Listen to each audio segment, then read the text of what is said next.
ओम शांति। आज 7/1/2025 की साकार मुरली है।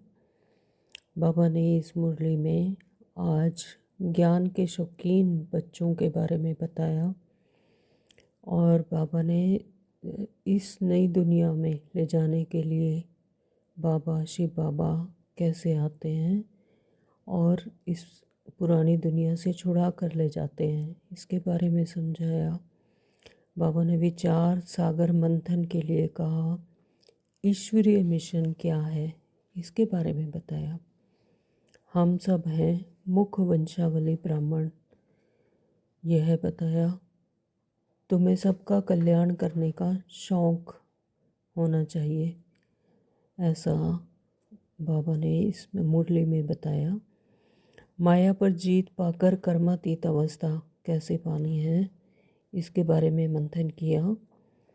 और बाबा ने इस मुरली में अपने आप को आत्मा समझने की प्रैक्टिस के बारे में ध्यान दिलवाया, ध्यान खिंचाया। सदगुरु की निंदा नहीं कराओ, नहीं तो ठोर नहीं पाएंगे, ऐसा कहा। कोई भी देहधारी को भगवान नहीं कहा जाता। और पुण्य आत्मा बनने की विधि बताई।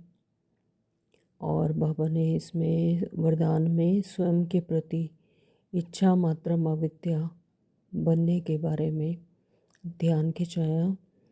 और स्लोगन में बाबा ने सिंधु और बिंदु के बारे में स्मृति दिलाई। तो शुरू करते हैं आज के साकार मुरली। बाबा कहते, मीठे बच्चे, हाँ जी बाबा, तुम अपने को संगम योगी ब्राह्मण समझो तो सतयुगी झाड़ देखने में आएंगे और अपार खुशी में रहेंगे। बाबा कहते, तुम अपने को संगम योगी ब्राह्मण यानी इस सृष्टि चक्कर के झाड़ की पहली सीढ़ी, पहला पायदान है, इस सीढ़ी का पहला पायदान है कि संगम योगी ब्राह्मण। अपने आप को जब संगम योगी ब्राह्मण समझेंगे तो सतयुगी झाड़ देखने में आएंगे और अपार खुशी में रहेंगे। बाबा ने प्रश्न किया कि जो ज्ञान के शौकीन बच्चे हैं उनकी निशानी क्या होगी। बाबा ने उत्तर दिया, वे आपस में ज्ञान के ही बारे में बातें करेंगे और कभी भी पर चिंतन नहीं करेंगे, यानी ज्ञान चिंतन ही चलता रहेगा बुद्धि में हमेशा। कभी भी पर चिंतन नहीं करेंगे। क्यों? क्योंकि ज्ञान है कि एकांत में जाकर विचार सागर मंथन करेंगे। तो कोई भी पॉइंट अगर होगी तो बुद्धि में वो घूमती रहेगी जब तक कि उसका विचार सागर मंथन नहीं होगा। प्रश्न किया है नंबर 2 बाबा ने कि इस सृष्टि ड्रामा का कौन सा राज तुम बच्चे ही समझते हो। तो उत्तर दिया बाबा ने, इस सृष्टि में कोई भी चीज़ सदा कायम नहीं है। अब हम बच्चे ये समझते हैं कि यह अविनाशी दुनिया है, तो सृष्टि में कोई भी चीज़ जो है वो सदा कायम नहीं रहने वाली, तो उसका विनाश होना ही है। तो सिवाय एक शिव बाबा के, सिर्फ एक शिव बाबा हैं जो अविनाशी हैं। और हम आत्माएं भी अपने सत्य स्वरूप में आकर अविनाशी बन जाती हैं। अविनाशी हम आत्माएं भी अविनाशी हैं जब, लेकिन हमें सत्य स्वरूप याद करवाते हैं बाबा आकर। तो पुरानी दुनिया की आत्माओं को नई दुनिया में ले जाने के लिए कोई तो चाहिए। अब हम इस दुनिया के मेले में आकर जैसे खो गए हैं, तो कोई तो चाहिए राजदार जो हमें हमारे असली स्वरूप का, जो स्वरूप के बारे में बताए, हमारे सत्य स्वरूप के बारे में बताए, जो हमारा असली घर है उसके बारे में बताए। तो बाबा कहते कोई तो चाहिए। तो यह भी ड्रामा का राज तुम बच्चे ही अब समझते हो। ओम शांति। ओम शांति बाबा। रूहानी बच्चों प्रति पुरुषोत्तम संगम युग पर आने वाला बाप समझा रहे हैं। यह तो बच्चे समझते हैं हम ब्राह्मण हैं। अपने को ब्राह्मण समझते हो या यह भी भूल जाते हो? तो ब्राह्मणों को अपना कुल नहीं भूलता है। तुमको भी यह जरूर याद रहना चाहिए कि हम ब्राह्मण हैं। एक बात याद रहे तो बेड़ा पार है। संगम पर तुम नई नई बातें सुनते हो, फिर उसका चिंतन चलना चाहिए, जिसको विचार सागर मंथन कहा जाता है। तो संगम युग पर अब ये नई नई बातें हम सुनते हैं, तो इसका चिंतन चलना चाहिए, यानी बुद्धि में विचार सागर मंथन चलना चाहिए, तो फिर अमृत निकलेगा। तो तुम हो रूप प्रसन्न, तुम्हारी आत्मा में सारा ज्ञान भरा जाता है, तो रतन निकलने चाहिए। अपने को समझना है हम संगम योगी ब्राह्मण हैं। कोई तो यह भी समझते ही नहीं। अगर अपने को संगम योगी समझें तो वो सतयुग के झाड़ देखने में आएंगे और अथाह खुशी भी रहेगी। तभी समझ आएगा कि सतयुग के झाड़ क्या होता है। लेकिन सबसे पहले संगम योगी समझना है कि संगम योगी ब्राह्मण हम कैसे बनते हैं, फिर सतयुग का झाड़ समझ में आता है, तो फिर अथाह खुशी भी रहे।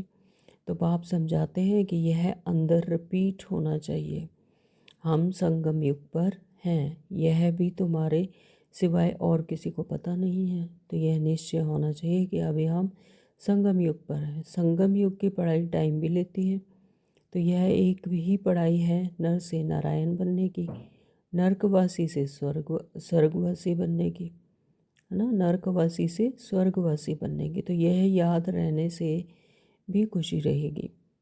हम सो देवता स्वर्गवासी बन रहे हैं, संगम युगवासी होंगे तब तो स्वर्गवासी बनेंगे।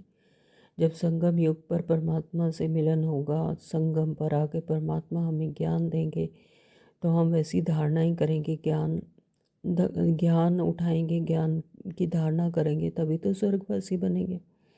तो आगे नरकवासी थे तो बिल्कुल ही गंदी अवस्था थी, गंदे काम करते थे, तो अब यह मिटाना है, मनुष्य से देवता स्वर्गवासी बनना है। कोई की स्त्री मर जाती है, तुम पूछो तुम्हारी युगल कहाँ है, तो कहेंगे स्वर्गवासी हो गई। तो स्वर्ग क्या चीज़ है वह जानते ही नहीं। अगर स्वर्गवासी हुई तो फिर तो खुश होना चाहिए, फिर रोते क्यों हो। तो अभी तुम बच्चे इन बातों को जानते हो, अंदर विचार चलना चाहिए, हम अभी संगम पर हैं, पावन बन रहे हैं, स्वर्ग का वर्षा बाप ले रहे हैं, बाप से ले रहे हैं। यह घड़ी घड़ी सिमरन करना है, भूलना नहीं चाहिए। परंतु माया भुलाकर एकदम कलयुगी बना देती है, यानी अपनी आत्मिक समृद्धि में को माया एकदम भुला देती है। एक्टिविटी ऐसी चलती है जैसे एकदम कलयुगी है। तो बॉडी कॉन्शियसनेस में आ जाते हैं, माया हमें भुला देती है, हमारा असली स्वरूप, असली सत्य स्वरूप भुला देती है। तो बाबा कहते हैं कि ऐसी एक्टिविटी हो जाती है कि जैसे एकदम कलयुगी। तो फिर वह खुशी का पारा नहीं रहता, शक्ल से मुर्दे मिसल। बाप भी कहते हैं सब कामचिता पर बैठ जल कर मुर्दे हो पड़े हो। तो तुम जानते हो हम मनुष्य से देवता बनते हैं, तो वह खुशी होनी चाहिए ना। इसलिए गायन भी है, अतीन्द्रिय सुख की भासना पूछना हो तो गोप गोपियों से पूछो। गोप गोपियाँ कौन है, हम बच्चे, जो अतीन्द्रिय सुख यानी इंद्रियों के परे का सुख हमें ही मिलता है संगम योग पर। जब हमें अपनी आत्मिक समृद्धि की याद आती है, आत्मिक सत्य स्वरूप पता चलता है, तो हम इंद्रियों के सुख से भी परे का सुख की भासना हम बच्चों को ही होती है। तो तुम अपनी दिल से पूछो, हम उस भासना में रहते हैं, तो तुम ईश्वरीय मिशन हो ना। और बाबा कहते हैं अगर अपने दिल से पूछो कि अगर ऐसी भासना में रहते हैं तो इसका मतलब है कि तुम ईश्वरीय मिशन पर हो। तो ईश्वरीय मिशन क्या काम करते हैं, पहले तो शूद्र से ब्राह्मण, ब्राह्मण से देवता बनाते हैं, शूद्र से ब्राह्मण, फिर आसुरी गुणों को छोड़कर, अवगुणों को छोड़कर शूद्र से ब्राह्मण बनते हैं, फिर ब्राह्मण से देवता बनाते हैं। तो हम ब्राह्मण हैं यह भूलना नहीं चाहिए। वह ब्राह्मण तो झट कह देते हैं कि हम तो ब्राह्मण हैं, वह तो हैं कुक की संतान, तुम हो मुख वंशावली। बाबा ने कल भी बताया था कि हम हैं ब्रह्मा के द्वारा हमें बाबा अडॉप्ट करते हैं, ब्रह्मा माँ के द्वारा हम बच्चों को अडॉप्ट करते हैं, यानी ज्ञान सुनाकर हमें ब्राह्मण बनाते हैं। तो हम क्या हैं, मुख वंशावली। तो तुम ब्राह्मणों को बहुत नशा होना चाहिए, गाया हुआ है कि ब्रह्मा भोजन, तो तुम किसी को ब्रह्मा भोजन खिलाते हो तो कितना खुश होते हैं। तो हम पवित्र ब्राह्मणों के हाथ का खाते हैं, मनसा वाचा कर्मणा पवित्र होना चाहिए। तो कोई अपवित्र कर्तव्य नहीं करना चाहिए। टाइम तो लगता है, जन्मते ही तो कोई नहीं बनता। बाबा कहते हैं कि ज्ञान जैसे जैसे टाइम तो लगता है कि ज्ञान सुनते हैं, फिर धारण करते हैं, फिर वैसा स्वरूप बनता है। तो ऐसा तो नहीं कि जन्मते हैं तो ही बन जाते हैं, है ना। तो बल गायन है सेकंड में जीवन मुक्ति, और बाप का बच्चा बना और वर्षा मिला। यानी जैसे ही निश्चय हुआ, बाबा को बाप समझा, बाबा समझा, तो जैसे जीवन मुक्ति मिल गई और बच्चा का बाबा बना, तो जैसे वर्षा मिल गया। तो एक बार पहचान कर कहा यह प्रजापिता ब्रह्मा है, तो ब्रह्मा वेल्थ शिव। तो निश्चय करने से ही वारिस हो जाता है। फिर अगर कोई अकर्तव्य करेंगे तो सजाएं बहुत खानी पड़ेंगी। जैसे काशी कलवट का समझाया है। काशी कलवट यानी अपने जो वर्तमान की जो भी उनकी विक्रम किए हुए होते हैं, काशी कलवट खाते हैं। तो एक कुआं है काशी में, वहाँ पर जाकर कूद जाते हैं, यानी अपना जीवन समाप्त कर लेते हैं। तो क्या होता है कि वहाँ उस टाइम तक का उनका जो विक्रम है वो विनाश हो जाते हैं, लेकिन परिवर्तन नहीं होते, संस्कार परिवर्तन नहीं होते। जब दूसरा जन्म फिर लेते हैं, पुनः अगला जन्म जो लेते हैं, तो वो फिर से वही संस्कार फिर से इमर्ज हो जाते हैं। तो बाबा कहते हैं कि जैसे काशी कलवट का समझाया है, सजा खाने के हिसाब किताब चुकता हो जाता है, मुक्ति के लिए ही कुएं में कूदते थे। तो यहाँ तो वह बात नहीं है। शिव बाबा बच्चों को कहते हैं मामेकम याद करो, लेकिन यहाँ ऐसा नहीं है। बाबा कहते हो कि मुझे याद करोगे तब वे कर्म विनाश होंगे। तो कितना सहज है, फिर भी माया का चक्कर आ जाता है। तो यह तुम्हारी युद्ध सबसे जास्ती टाइम चलती है। तो माया जो है, माया के चक्कर में से भी अपने आप को बचाना है। तो माया से युद्ध है। तो तुम्हारी युद्ध किससे है, सबसे ज़्यादा टाइम चलती है। बाहुबल की युद्ध इतना समय नहीं चलती है। तुम तो जब से आए हो युद्ध शुरू है। पुरानी से पुरानी कितनी युद्ध चलती हैं, नए जो आएंगे उनसे भी चलेगी। तो उस लड़ाई में भी मरते रहते हैं और दूसरे शामिल होते रहते हैं। तो यहाँ भी मरते हैं, फिर वृद्धि को पाते हैं। तो झाड़ बड़ा तो होना ही है। तो अपने संस्कारों से, दूसरों के संस्कारों से हमेशा खिटपिट चलती रहती, लड़ाई होती रहती है। तो बाबा कहते हैं कि वहाँ यहाँ भी मरते हैं और फिर वृद्धि को पाते हैं, फिर झाड़ बड़ा होता जाता है। तो बाप मीठे मीठे बच्चों को समझाते हैं, यह याद रहना चाहिए वह बाप भी है और सुप्रीम टीचर भी। बाप बनकर हमारी पालना भी करते हैं और सुप्रीम टीचर बनकर हमें ज्ञान की समझ भी देते हैं, और सद्गुरु बनकर हमारी सद्गति भी करते हैं। तो श्री कृष्ण को तो सद्गुरु बाप टीचर नहीं कहेंगे। श्री कृष्ण देवता हैं, फर्स्ट प्रिंस हैं, है ना। तो परमात्मा नहीं कहा जा सकता उन्हें, वो जीवन मरण में आते हैं। श्री कृष्ण को सद्गुरु बाप टीचर भी नहीं कहेंगे। बाबा कहते तुम्हें सबका कल्याण करने का शौक होना चाहिए, सबका कल्याण करने का। मैं परमपिता परमात्मा की संतान, जो बाबा का ऑक्यूपेशन वो मुझ आत्मा का ऑक्यूपेशन। तो जैसे बाबा सबका कल्याण करते हैं, तो मुझ आत्मा का भी यह कर्तव्य है कि सबका कल्याण करना। तो महारथी बच्चे सर्विस कर पर रहते हैं, उनको तो बहुत खुशी रहती है। जहाँ से निमंत्रण मिलता है भागते हैं। प्रदर्शनी सर्विस कमेटी में भी अच्छे अच्छे बच्चे चुने जाते हैं, उनको डायरेक्शन मिलते हैं, सर्विस करते रहें तो कहेंगे यह ईश्वरीय मिशन के अच्छे बच्चे हैं। बाप भी खुश होगा, यह तो बहुत अच्छी सर्विस करते हैं। अपने दिल से पूछना चाहिए, हम सर्विस करते हैं? कहते हैं ना, ऑन गॉड फादरली सर्विस। तो गॉड फादर की सर्विस क्या है? बस सबको यही पैगाम दो, मन मना भाव। मन परमात्मा को दे दो, समर्पण कर दो। तो आदि मध्य अंत की नॉलेज तो बुद्धि में है। तुम्हारा नाम ही है स्वदर्शन चक्रधारी, हम स्वदर्शन चक्रधारी अपने आत्मा का दर्शन करते हैं, आदि मध्य अंत को जानते हैं। तो हम कौन हैं? स्वदर्शन चक्रधारी। तो उसका चिंतन चलना चाहिए। स्वदर्शन चक्र रुकता थोड़ी ही है। तुम चैतन्य लाइट हाउस हो, तुम्हारी महिमा बहुत गाई जाती है। बेहद के पाप का गायन भी तुम समझते हो। बाबा आज खूब बच्चों को खूब नशा चढ़ा रहे हैं। वह ज्ञान का सागर पतित पावन है, गीता का भगवान है। वही ज्ञान और योग बल से यह कार्य कराते हैं। तो इसमें योग बल का भी बहुत प्रभाव है।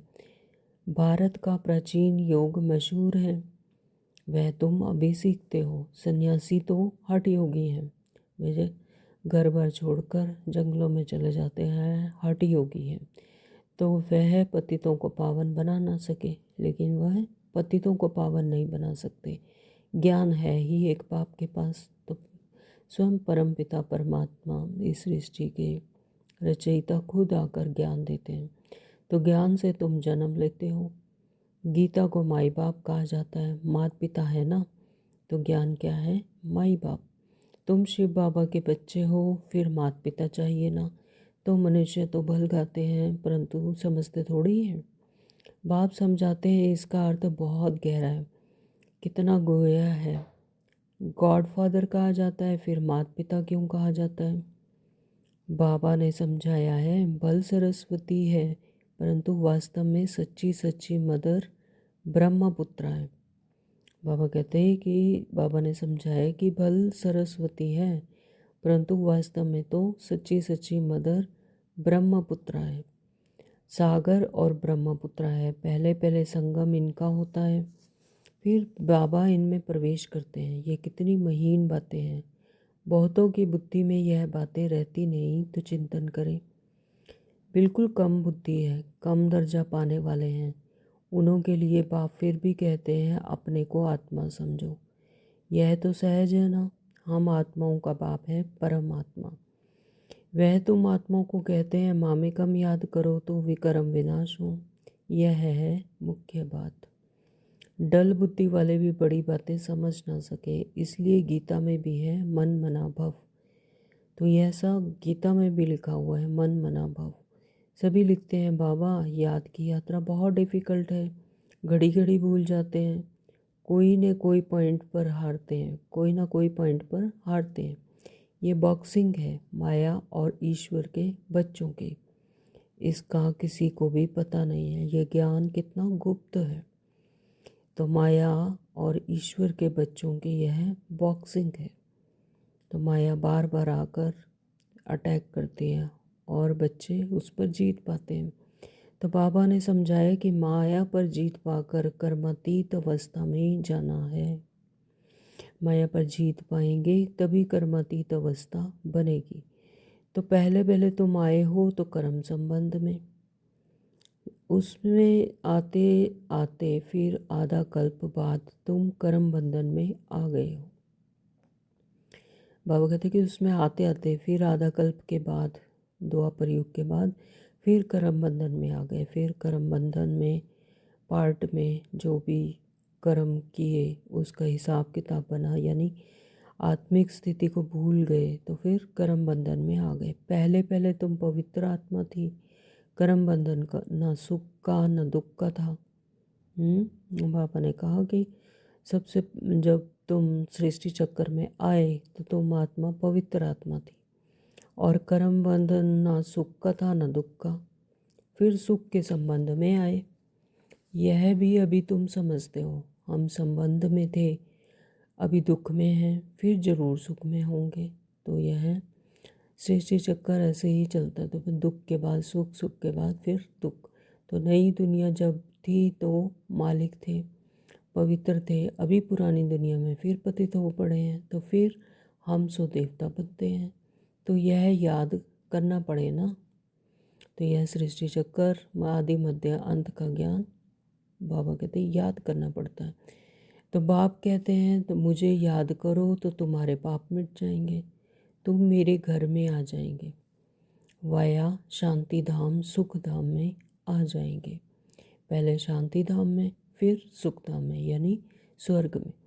तो पहले पहले जाना है घर। बाप कहते हैं मुझे याद करो तो तुम पवित्र बनेंगे। मैं पतित पावन तुमको पवित्र बना रहा हूँ घर आने के लिए।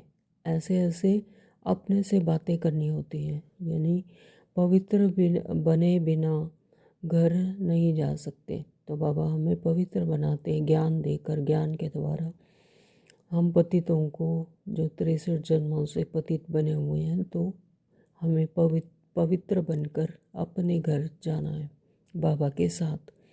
तो ऐसे ऐसे अपने से बातें करनी होती हैं। बरोबर अभी चक्र पूरा होता है, हमने इतने जन्म लिए हैं। अब बाप आया है पतित से पावन बनाने। योग बल से ही पावन बनेंगे। यह योग बल बहुत नामी ग्रामी है, जो बाप ही सिखला सकते हैं। इसमें शरीर से कुछ भी करने की दरकार नहीं। तो सारा दिन इन बातों का मंथन चलना चाहिए। शरीर से तो कुछ नहीं करना कि कहीं घूमने जाना है या किसी तीर्थ यात्रा पर जाना, नहीं। बुद्धि से, बुद्धि योग परमात्मा से लगी रहे। तो एकांत में कहाँ भी बैठो अथवा जाओ तो बुद्धि में यही चलता रहे। एकांत तो बहुत है, ऊपर छत पर तो डरने की बात नहीं। बाबा कहते हैं ऊपर छत पे तो डरने की बात नहीं है। आगे तुम सवेरे में मुरली सुनने के बाद चलते थे पहाड़ों पर, जो सुना उसका चिंतन करने के लिए पहाड़ियों पर जाकर बैठते थे। तो जो ज्ञान के शौकीन होंगे वह तो आपस में ज्ञान की बातें ही करेंगे। ज्ञान नहीं है तो फिर पर चिंतन करते रहेंगे। प्रदर्शनी में भी तुम कितनों को यही रास्ता बताते हो। तो प्रदर्शनी होती है तो उसमें भी कितनों को यही रास्ता बताते हैं। समझते हैं हमारा धर्म बहुत सुख देने वाला है। तो दूसरे धर्म वालों को तो सिर्फ इतना समझना है कि बाप को याद करो। यह नहीं समझना कि यह मुसलमान है, मैं फलाना हूँ, नहीं। आत्मा को देखना है, आत्मा को समझाना है। प्रदर्शनी में भी समझाते हो तो यही प्रैक्टिस रहे। हम आप आत्मा भाई को समझाते हैं। हम सब आत्माएं परमपिता परमात्मा की संतान है। तो इस नाते हम सब कौन है? आत्मा भाई भाई है। तो अब हमको बाप से वर्षा मिल रहा है। अपने को आत्मा समझ भाइयों को ज्ञान देते हैं।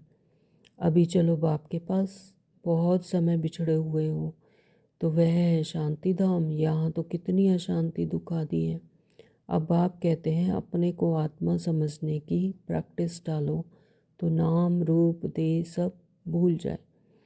अपने आप को जैसे ही आत्मा समझने की प्रैक्टिस डालेंगे तो ये नाम रूप देह जिसे भूलना है तो यह स्वतः ही भूल जाएगा कि यह ड्रामा अनुसार जो पार्ट मिला हुआ है देह से, 5 तत्वों के बने हुए देह से, ये नाम रूप, ये सब, इसको देखने वाली कौन? मैं आत्मा। तो ये प्रैक्टिस बाबा कहते कि करनी है। ऐसी प्रैक्टिस डालो। आत्मा समझ कर समझाओ। समझ सकते हैं यह आत्मा अच्छी है या बुरी है? आत्मा के लिए ही कहा जाता है। बुरे से दूर भागना चाहिए। अभी तुम बेहद के बाप के बच्चे हो। यहाँ पाठ बजाया और फिर वापस चलना है, पावन बनना है। बाप को ज़रूर याद करना पड़े। पावन बनेंगे तो पावन दुनिया के मालिक बनेंगे। जुबान से प्रतिज्ञा करनी होती है। बाप भी कहते हैं प्रतिज्ञा करो। तो बाप युक्ति भी बताते हैं कि तुम आत्मा भाई भाई हो, फिर शरीर में आते हो तो भाई बहन हो। जब शरीर लिया, शरीर में आए तो शरीर देहभान आया तो फिर भाई बहन हो गए। और जब आत्मिक स्वरूप में तो फिर भाई भाई हैं, क्योंकि वहाँ पर कोई डिफरेंसेस नहीं है आत्मा का कि यह स्त्री है या पुरुष है। आत्मा भाई भाई है। और जब देह लेते हैं तो भाई बहन। तो भाई बहन कभी भी विकार में नहीं जा सकते।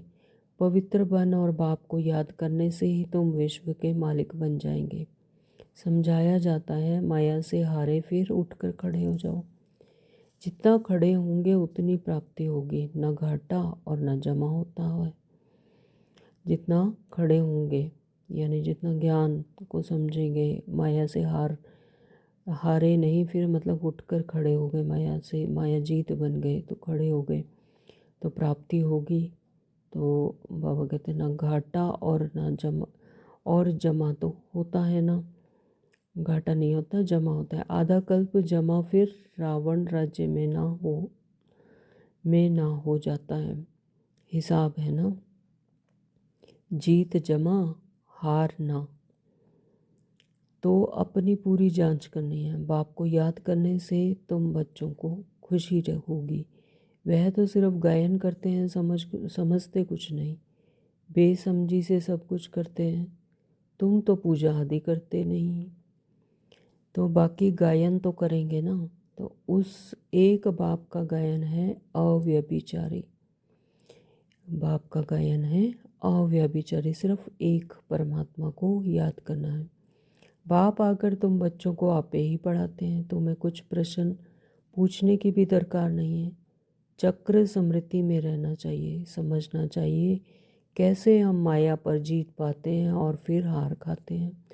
बाप समझाते हैं हार खाने से 100 गुना दंड पड़ जाएगा। बाबा कहते हैं कि अगर माया पर जीत पानी है, अगर माया से हार जाते हैं, माया अटैक करती है और हम उसके जंगल में फंस जाते हैं, तो बाबा कहते हैं कि फिर हार खाने से 100 गुना दंड पड़ जाएगा। तो बाप कहते हैं सतगुरु की निंदा नहीं कराओ, नहीं तो ठहर नहीं पाएंगे। तो यानी बाबा हमें मुरली के द्वारा जो ज्ञान रतन रोज़ देते हैं, तो उसे धारण करना है, नहीं तो सतगुरु की निंदा हो जाएगी। तो बाबा कहते फिर ठौर कोई नहीं मिलेगा। तो यह सत्यनारायण की कथा है, इसको कोई नहीं जानते हैं। गीता अलग और सत्यनारायण की कथा अलग कर दी है। नर से नारायण बनने के लिए यह गीता है। बाप कहते हैं हम तुमको नर से नारायण बनने की कथा सुनाता हूँ। बाबा हमें क्या बनाते हैं, नर से नारायण बनने की कथा। तो जिसको इसको गीता भी कहते हैं, अमरनाथ की भी कथा कहते हैं। अमरनाथ की कथा कहते हैं ना कि अमरनाथ की कथा जो शिव ने पार्वती को सुनाई, तो फिर वह अमर ऐसे अमर बन जाते। अमरनाथ की कथा सुनने से अमर बन जाते। तो बाबा कहते हैं ये भी अमरनाथ की कथा भी कहते हैं इसको। तीसरा नेत्र बाप ही देते हैं, यह भी जानते हो हम देवता बनते हैं तो गुण भी जरूर होने चाहिए, यानी देवता देने वाला। तो जब हम दैवी गुण धारण करते हैं तभी हम देवता बनेंगे। तो बाबा कहते हैं देवता बनते हैं तो गुण भी जरूर होने चाहिए। तो देवता देवीय गुण कैसे धारण होंगे, परमात्मा के सानिध्य में बैठकर जब आत्मा कंबाइंड स्वरूप में परमात्मा से के साथ रहती है तो दैवीय गुण भी धारण होते हैं। तो इस सृष्टि में कोई भी चीज़ सदा कायम है नहीं। सदा कायम तो एक शिव बाबा ही है। शिव बाबा ही ज्ञान के सागर, वही कायम है, बाकी सब विनाशी हैं। बाकी तो सबको नीचे आना ही है, यानी आत्माएं भी हैं तो अविनाशी, लेकिन उन्हें भी सृष्टि चक्कर में, जन्म मरण के चक्कर में आना होता है। तो परंतु वह भी संगम पर आते हैं। बाबा की बात है कि शिव बाबा हमें संगम पर ही आते हैं, ऐसा ड्रामा में नूंद है। तो सभी को वापस ले जाते हैं। तो अपने बच्चों को वापस फिर से दोबारा से फिर से पतित से पावन बनाकर सबको वापस घर ले जाते हैं। तो पुरानी दुनिया की आत्माओं को नई दुनिया में ले जाने के लिए कोई तो चाहिए ना। तो बाबा कहते हैं कि पुरानी दुनिया की आत्माओं को फिर से नई दुनिया में ले जाने के लिए कोई तो ऐसा राजदार चाहिए कि जो नई दुनिया में ले जा सके, क्योंकि सभी भूले बैठे हैं। तो ड्रामा के अंदर यह सब राज है। बाप आकर पवित्र बनाते हैं। कोई भी देहधारी को भगवान नहीं कहा जा सकता। जो जीवन मरण में है, देह धारण करते हैं, तो बाबा कहते हैं उन्हें कोई भगवान नहीं कहा जाता।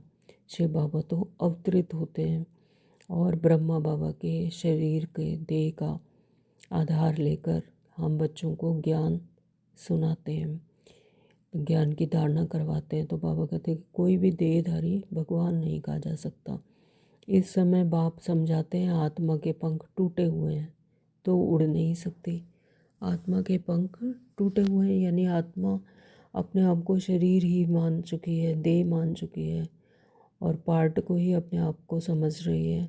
तो आत्मा के जैसे पंख ही टूटे हुए हैं, उसको अपनी स्मृति भूली हुई है, अपना सत्य स्वरूप याद नहीं, तो इसलिए वह उड़ नहीं सकती।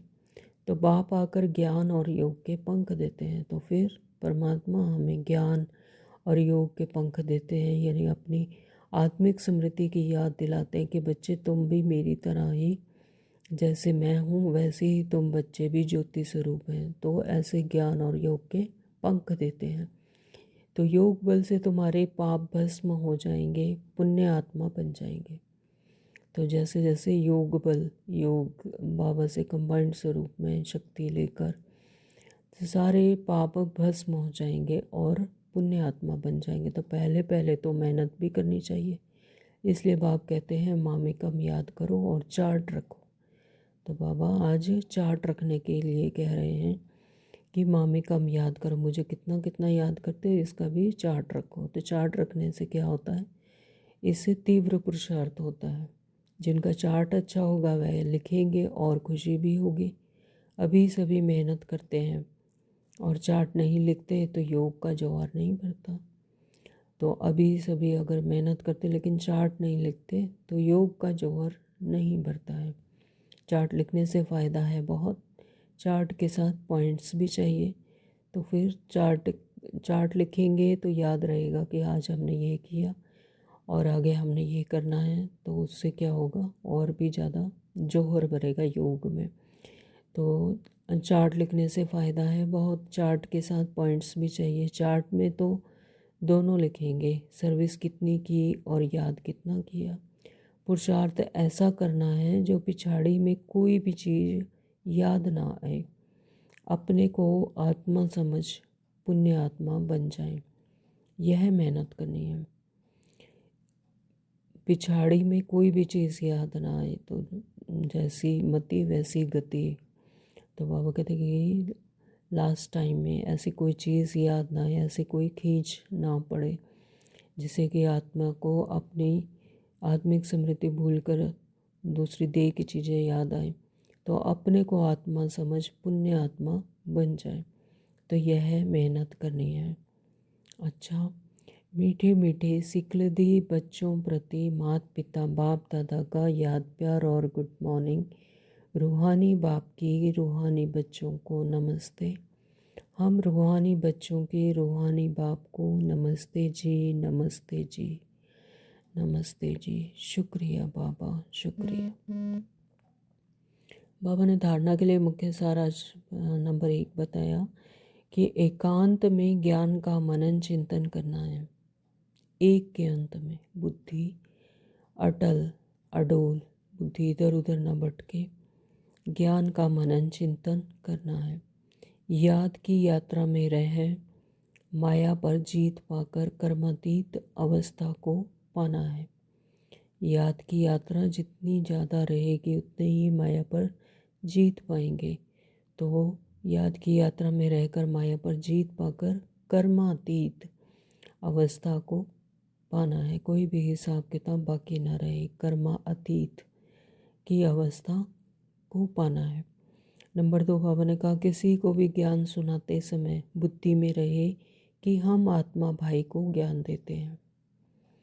कभी भी किसी को भी ज्ञान सुनाते हैं तो बुद्धि में हमेशा ये याद रहना चाहिए कि यह भी मेरा आत्मा भाई है, हम सब परमात्मा की संतान हैं। तो आत्मा को देखे, तो नाम रूप देह सब भूल जाए।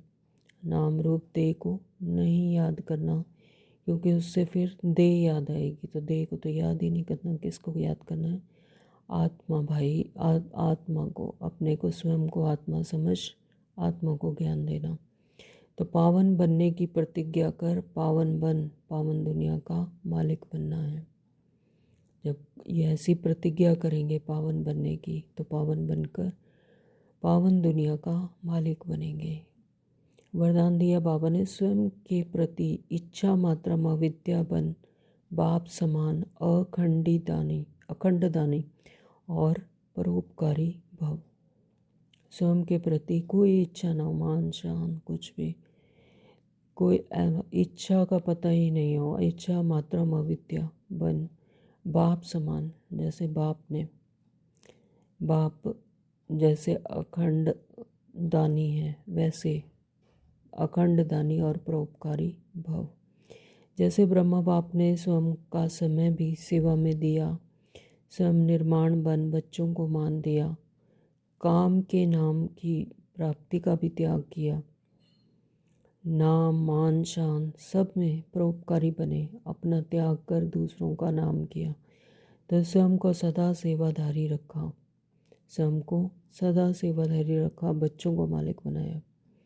ब्रह्मा बाबा ने बच्चों को मालिक बना दिया, स्वयं सेवाधारी रहे, तो स्वयं का सुख बच्चों के सुख में समझा, यानी अपना सुख भी बच्चों का सुख है तो मैं भी सुखी ऐसा समझा। तो ऐसे बाप समान इच्छा मात्रम अविद्या अर्थात मस्त फकीर बन अखंड दानी और परोपकारी बनो, तो विश्व कल्याण के कार्य में तीव्र गति आ जाएगी, केस और किस्से समाप्त हो जाएं, यानी किसी से भी कोई गिला शिकवा कुछ नहीं, सब समाप्त हो जाए।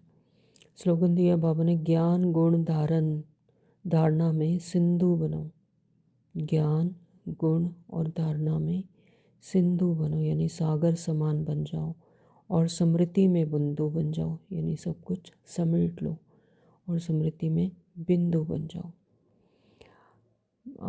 आज के अव्यक्त इशारे हैं, अपनी शक्तिशाली मनसा द्वारा सकाश देने की सेवा करो।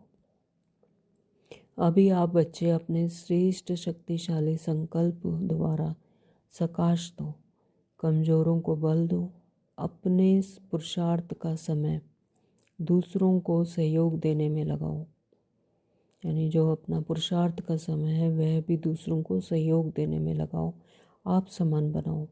तो दूसरों को सहयोग देना अर्थात अपना जमा करना, और दूसरों को सहयोग देंगे तो वह भी क्या है, जैसे कि अपना जमा करना। अभी ऐसी लहर फैलाओ, सल्वेशन लेना नहीं है, सल्वेशन देना है, देने में लेना समाया हुआ है, यानी संकट मोचन बन जाओ।